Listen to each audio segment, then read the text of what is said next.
when we attempt to take bullets out of guns, or maybe we miss the opportunity, and we still get resistance, we get objections, we get contrarian statements, oftentimes it is tempting to try to overcome them. Yeah, but you don't understand. If we just did this, hang on, let me tell you. What we don't stop to think about is that many times when people push us, what are they expecting us to do? Push right back. So when we attempt to overcome their objection, we're actually buying into the game they want to play at that moment.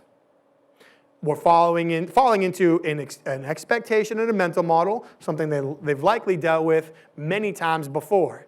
And instead of creating commitment, this now becomes a game of trying to convince somebody. And if sales is anywhere in your job title, convincing isn't. Our job isn't just to go out and convince people. So one of the things that we will do when people give us these contrarian statements, make these objections, try to start an argument with us, the first thing that we will do is we will accept what they tell us. Accepting and agreeing are two different things. Agreeing is saying, yes, you're right. Now, by the way, if they are right, just give them credit for being right and deal with it. There's no point in arguing about it if they are actually right. But assuming that they're not, or assuming that there's other alternatives, if somebody gives you that objection, if somebody tries to challenge you or start an argument, one of our favorite ways to answer that is by looking them right in the face and simply saying, okay. Again, when they push us, what are they expecting us to do? Push back. So if we don't push back, we can steal the initiative from them at this point in time. If they challenge us and we sincerely say, okay, it's not what they expected. If they challenge us and we look at them and sincerely say, that's a good point. Or that's an option that you have. Or maybe even, you're right.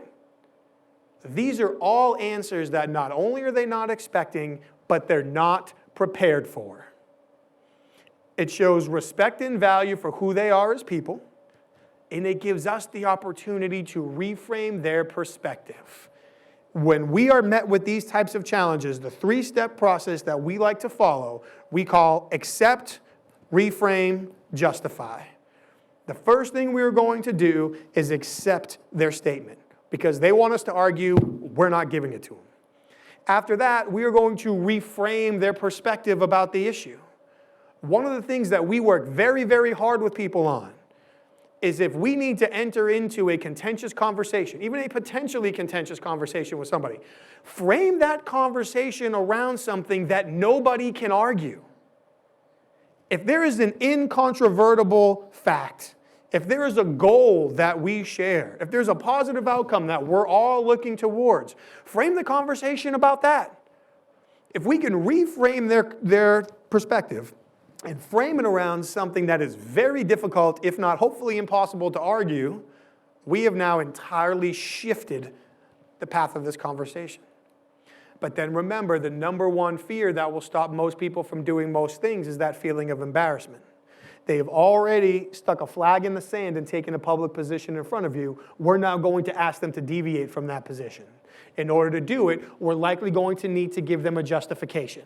We're going to give them an excuse that they can use to line it up with their self-image and say, I did want this, but now I'm at least ready to listen to that.